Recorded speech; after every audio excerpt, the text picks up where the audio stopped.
Yes, Effie? No, that'll be all. Just be sure to lock the door behind you on your way out. Good night. $5,000 You will clasp your hands together at the back of your neck. I intend to search your offices, Mr. Spade. I warn you, if you attempt to prevent me, I shall certainly shoot you. The Maltese Falcon is a film noir released by Warner Bros. On October 18th, 1941. Based on the Dashiell Hammett novel of the same name, the film was written and directed by John Huston. The film stars Humphrey Bogart, Mary Astor, Gladys George, Peter Lorre, and Sidney Greenstreet. Even if you've never seen a film noir before, you likely have a pretty good visual of what they tend to look like, courtesy of decades upon decades of parodying. You've got your skilled but aloof private detective paired with your drop-dead gorgeous femme fatale in search of a special MacGuffin against the backdrop of a seedy and mischievous town. Though by definition, The Maltese Falcon wasn't the first film noir ever made, it was deemed by many the most important, pioneering the archetypical story beats that would continue to inspire and create satire for decades to come. But against the continued success of the film noir concept and the overwhelming number of evolutions it would experience, what was the genetic makeup of the one that breathed life into the genre?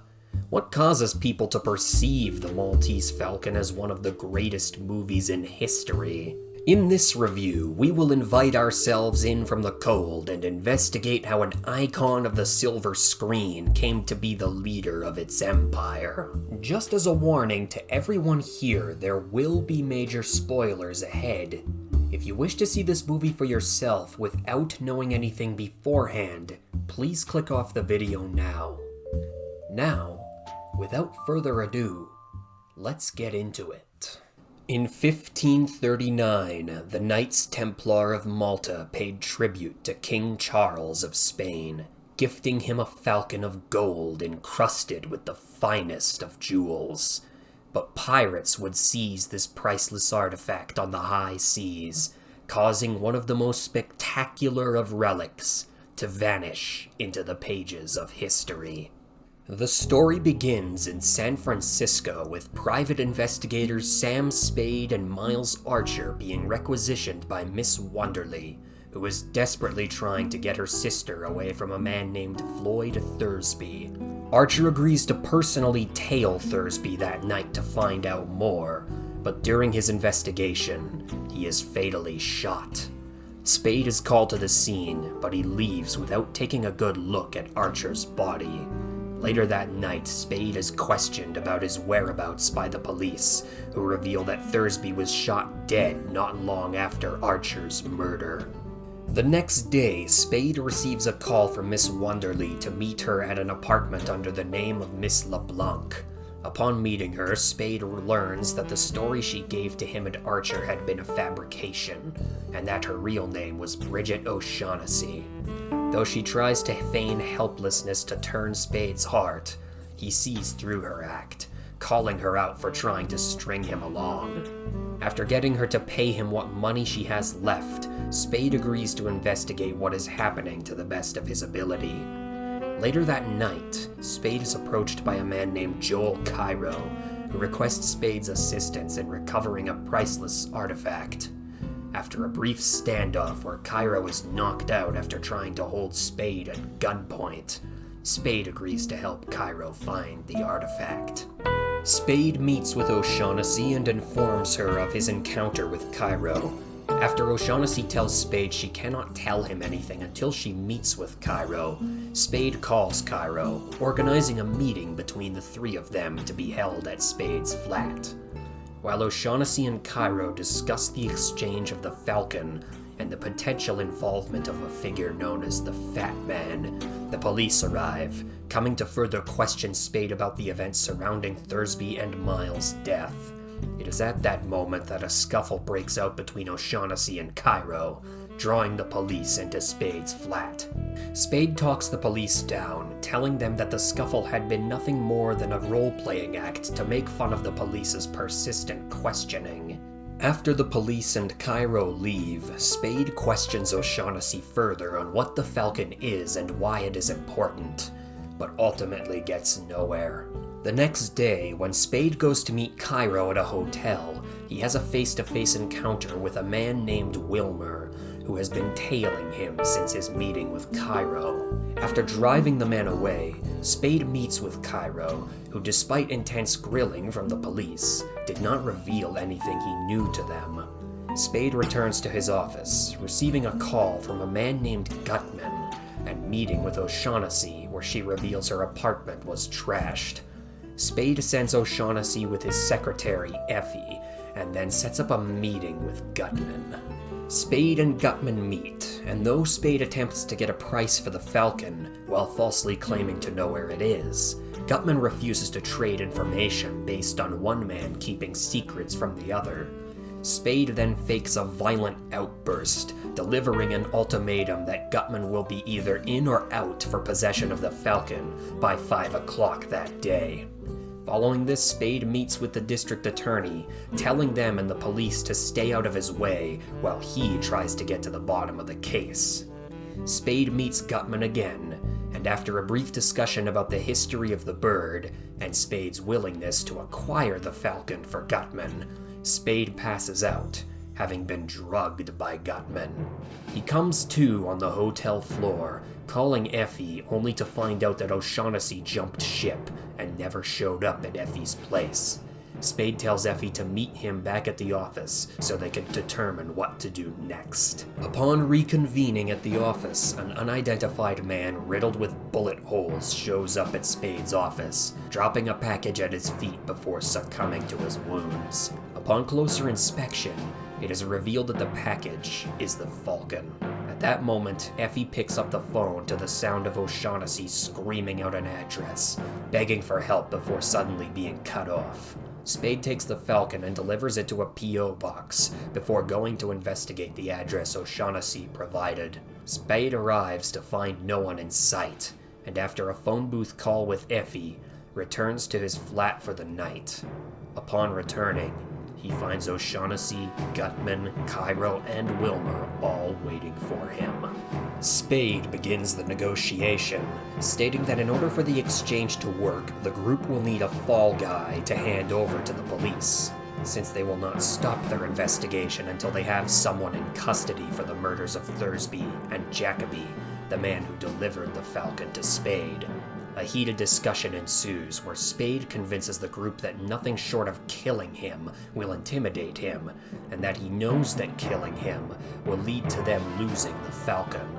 The group choose Wilmer as the fall guy, forcing Spade to knock him out and disarm him. Spade then arranges to have the Falcon brought to his flat, while the rest of the group wait for its arrival. The Falcon arrives, but upon opening it and examining it, it is found to be a fake. In the ensuing panic, Wilmer escapes the group while Gutman and Cairo leave, making plans to find the real Falcon back in Istanbul. After leaving, Spade phones the police, telling them where they can find and arrest Gutman, Cairo, and Wilmer. He then questions O'Shaughnessy, finding out that she was responsible for killing Miles Archer, and that she had only returned to Spade after Thursby's death to have protection while she located the Falcon. Spade then reveals that he will be turning O'Shaughnessy over to the police, who arrive at his flat shortly afterwards. In the final moments of the movie, Spade hands over O'Shaughnessy to the police, showing them the evidence from the preceding events as they take her away. As one of the policemen questions Spade about what the Falcon is, he contemplates the question, before simply replying, "The stuff that dreams are made of." So after getting from beginning to end on this movie, it's pretty easy to see why it became one of the most copied, reimagined, and parodied things to ever hit the screen. Barring, of course, the black and white format this movie was shot in, this movie aged really well, and though I would be inclined to say film noir makers should take notes, it's safe to say the 70-plus years since release will have already produced full notebooks worth across time and space, to varying degrees of success. Despite seeming like it's scattered over Hell's Half Acre half the time, the story's pretty tight-knit. Build-up is the name of the game for this movie, and from the moment the femme fatale fakes fighting tears for her lost sister in the beginning, to the real tears she sheds being escorted to the razor wire inn at the end, the movie's very careful, but also efficient in building its story up one piece of info at a time. Every scene is efficient in revealing just enough information to instill the feeling you're getting somewhere, but also holds back all the right pieces of info to help you understand what the hell's happening. Though the end result of the movie may end up being underwhelming to folks who were expecting a nuclear-level plot twist or revelation, the movie still excels at creating emotional investment by keeping you confused throughout, and it ties it all up very neatly and cleanly at the end.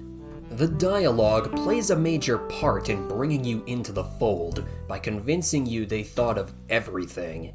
It should, however, be noted that this is very much an experience built around people talking, and talking a lot.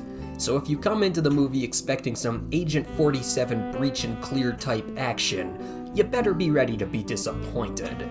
But if you come in expecting people to talk, then you'll actually find that this is a movie that hits all the right notes. The usual tropes you can expect from the romantic black and white era of film get curb-stomped very early in the movie, with Sam Spade making a point of channeling his inner Sigmund Freud as a means of getting people to be honest with him. Every personality in the movie brings with them a different element of expression, whether you have the eloquent and duplicitous musings of Gutman, the soft and well-spoken mannerisms of Cairo, the blunt and emotionally charged outbursts of Wilmer, or the emotional yet calculating monologues from O'Shaughnessy. Each personality is a substantial piece of putting together the puzzle of the Maltese Falcon for Spade. Scenes such as Spade's first meeting with Gutman, his meeting with O'Shaughnessy at her apartment, or his confrontation with Cairo in his office all show you how adaptable and intelligent Spade needs to be in order to survive a scenario that he knows full well he tripped Bass Ackwards into. The actors are quite magnetic and interesting in their respective roles, with Humphrey Bogart as the main character and guide for the audience being a natural standout. While it should be said that Sam Spade is pretty far from being a likable character due to his cold, unfeeling, and aggressive behavior, you can't help but be drawn to how intelligent he is and how, despite falling into a scheme he should not have anything to do with, he is able to not only keep up with the other parties involved, but ultimately come out on top. We see that though he is not an inherently good person, he is a morally inclined person, with his desire to do right by a partner that he didn't even like, carrying his motivations from beginning to end. Sidney Greenstreet as Gutman is another performance that really draws you in, with his eloquent vocabulary and theatrical presence providing an imposing intellectual hurdle for the blunt and disinterested Spade to overcome. And while the performances from the other actors are engaging in their own right, Spade vs. Gutman is a brief but sweet chapter of the story that will leave you unable to look away. Also, if you're looking for some tips and tricks on how to undertake a negotiation, I'm not saying this is what should be your how-to guide, but if you do pick up some of their tactics, it would be better than a kick in the head. The shots, angles, and tracking that go into the camera work give this movie a very slick but clean look to it. Every moment the camera shows gives you everything you need to understand the emotional backdrop of each scene, while also making a point of highlighting important details that'll carry the movie forward. The way the shots come together creates good flow, and with the stylish setup of scenes such as the heist crew staring down Wilmer and the conversation between Spade and Wilmer in the hotel lobby, viewers are treated with an extra bit of flair that helps the movie stand out. Couple that with a soundtrack that almost perfectly mirrors the feelings on screen minute by minute, and you have a movie that can grab you by the horns and drag you along for the ride without even breaking a sweat despite its advanced age. One thing worth mentioning is that there are two subplots that ride alongside the main story of finding the Falcon. There is the subplot of Sam Spade trying to keep the police out of his way during his investigation, and the I swear it's not really a romantic subplot involving Miles' wife. The police subplot works well because it adds stakes to Spade's involvement in locating and pawning off the Falcon by forcing him to cover his tracks and snap at the police so they aren't constantly monitoring him. The subplot with Miles' wife, however, doesn't maintain very consistent relevance to the story. At the beginning, she shows up to cry in Spade's arms, making enough sense seeing as her husband was freshly murdered. However, the next time we see her is a flash in the pan of her telling Spade she called the cops to his flat because she was angry at him, before she's promptly booted out the door and never seen again. Though her existence in the movie does bounce off the police subplot, the insinuation of her being attracted to Spade is something that the movie doesn't really take time to explore, so it ultimately falls flat because of it. Though it does work to get across the idea that Spade and his partner weren't always on the best of terms, the romantic element should have either been fleshed out more or just left out completely. There are several other complaints that aren't necessarily deal breakers, but are at odds with the quality of the best parts on display. Firstly, you have the issue of some scene transitions.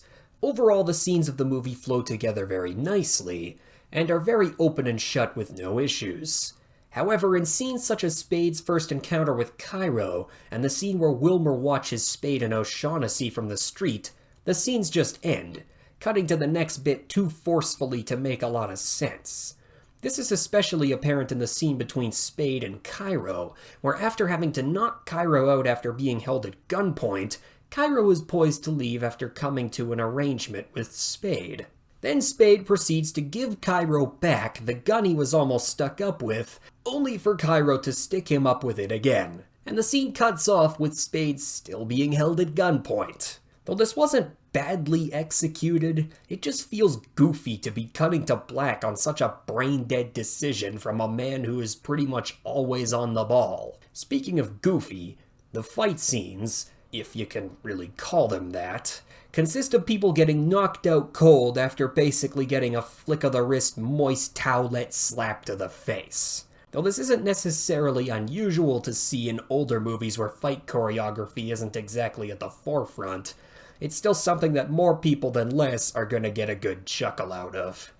And I'm more than willing to bet the chuckles have been had already, in some form or another. The final rating for this Flappy Bird obsession is 8.5 out of 10. Despite being older than most films on the to-watch list of moviegoers, this is well worth the experience, courtesy of solid acting, clever dialogue, stylish visual work, and a story that keeps you leaning forward in your seat. Whether you love the film noir genre or can't stand its existence, this is a movie that stands out as its own witty and intriguing experience, and no matter who you are, you would certainly be rewarded for checking this one out.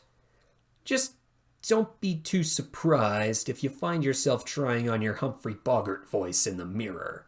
You wouldn't be the first to do it, and Lord knows you won't be the last. That will be all for today. Thanks for stopping by. If at any point you experienced an episode of enjoyment or clarity, then consider sticking around. Like, subscribe, or share if you wish, and if you have any suggestions for things you want to see reviewed, be sure to drop them down in the comments. There's plenty more to come, so if you end up coming back for more, well, then I'll see you when I see you.